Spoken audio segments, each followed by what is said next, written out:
Hey guys, thanks for doing this. Start with Tyler. How nice was it to get a practice in today, and how important is it for you guys with where you're at and where things are going results wise to get back and work on some things? It was good. I mean, it was our first practice in a week, so haven't had much time out there with each other, getting some touches and being able to work on same things we want to work on. So it was good to get out there, kind of work on those things that we're trying to improve in our game, and we had a good one today, so it was good. And Brock, how hard is it to try and focus on positives right now when the results aren't going your way? I know Travis talked about liking the way you guys played for 50 minutes last night. Do you have to try and build on that rather than thinking about what went wrong in the last 10? Yeah, for sure. I think, like you just said, I think we played a good game for the most part, better than some of our past games. And it's definitely something we can build on. We know that we can be a lot better still, but just to clean up some of those mistakes that we made in past games was, I think, a step in the right direction for sure. Brock's out of the camera. Okay, we'll go now to Ian McIntyre. Hi, Tyler. How do you guys get back to being a more difficult team to play against? Because last year, I know that there were spells where maybe you didn't play as well as a team as you'd like, but you always seem to get the most out of yourselves and make it hard on opponents. How do you get back to that? Yeah, I mean, I don't think it's too complicated. I think one of the biggest strengths of our team is our forecheck. We have guys up front that, can be really hard on the puck, and we just gotta get a little step quicker and get up the ice as a 5-man unit to where it's tougher for the other team to break the puck out.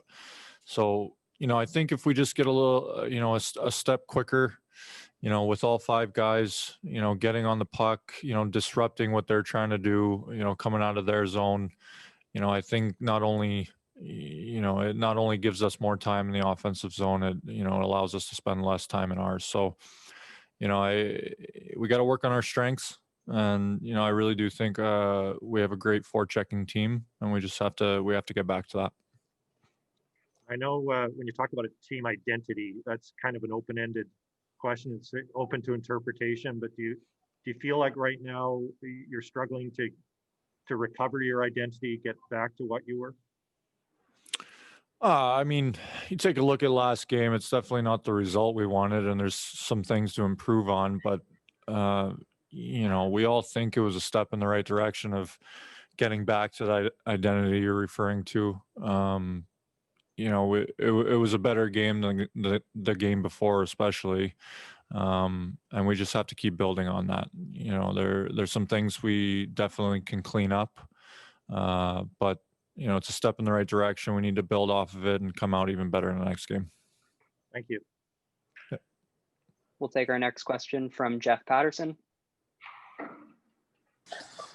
Hey, Tyler, hopefully you can bear with us. I mean, this Zoom world we're in isn't ideal. It's our first chance to talk to you since the hit on Armia. And so I just kind of wonder, I mean, it caused obviously a pretty big stir around the National Hockey League. The league reviewed it and decided that there wasn't any supplemental discipline.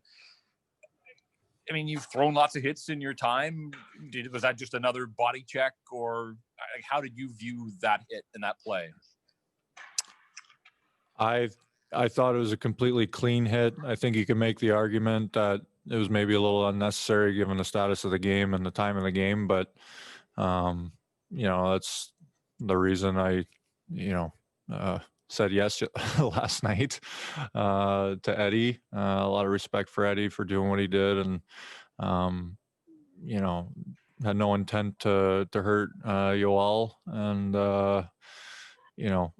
but at the same time, in my head, and the explanation that the NHL gave, I thought was spot on. I thought I drove through his body, and a lot of the time, part of the chin or head is going to get caught up in that, which I think happened. But I certainly don't think it was a headshot. But at the end of the day, we took care of it last night. I appreciate revisiting that for us again. It's not ideal in these Zooms when we don't get you every day. Brock, No worries. you went through it not that long ago as a rookie. You know, it's not easy to score goals in the National Hockey League. How do you look at Nils' start to the season and to his career, and what can that do for a young guy's confidence to, have a couple of goals already under his belt? Oh, I think it's huge. Especially that first game when you get a goal. I think, you just kind of feel that you can play with the guys in this league. And, I think he's shown that he can do that, and he feels that he can do that. And for him to get another one, I think it's huge for his confidence. Obviously, he's still learning the structure and kind of how we play in our style of game still. But, he's, I think he's a really good hockey player, and he can make really solid plays. So, I think he's going to be a really good player for us. Okay, and with our last question for these two, we'll go to Ben Kuzma. Hey guys, one for each of you. I'm going to start with Tyler. I don't mean to go on longer with what Jeff's line of questioning is, but I do want to ask you, Tyler, as much as the game has changed, it's gone to skill, it's gone to speed, it's not much about brawn and brutality. Is there still a place in the game for the code? I mean, you got the invite in the warm-up skate, you knew what was about to happen. Every time I talk to a player, they say, if we don't have that sort of having to answer for a hit or whatever, the game is going to get out of control with high sticking and whatever. Is there still a place in this game for the code? For sure. I believe there is. I do think if you take things like fighting out of the game, I know the game is changing a bit, like you said, but there are some things that would start happening that guys would, the thought of, I don't have to answer for this would start creeping into guys' heads. So I do think there's a place for it. Keeps guys more honest, in my opinion. And I don't think in my head you can't take it out. And one for you, Brock. We know Petey's going to be fine, and we know he scored last game. You know him better than anybody else, Brock, with your close friendship with him. What do you think he was going through before he scored last night? And what did last night's goal, what's that going to do for him? Yeah, when you get in situations like that, especially at the start of the year, Petey's a pretty confident kid, but he might have lost a little confidence there for some of those games, but he's pretty good at resetting and coming to the rink and still being confident. He knows he's one of the best players in this league, and I think just for us to kind of keep pushing him along was helpful for him, and to see him get that goal, I think you guys could all see his reaction. I think it was just like a big weight lifted off his shoulders. So I think he's going to be tremendous for us here on out. Thanks, gents.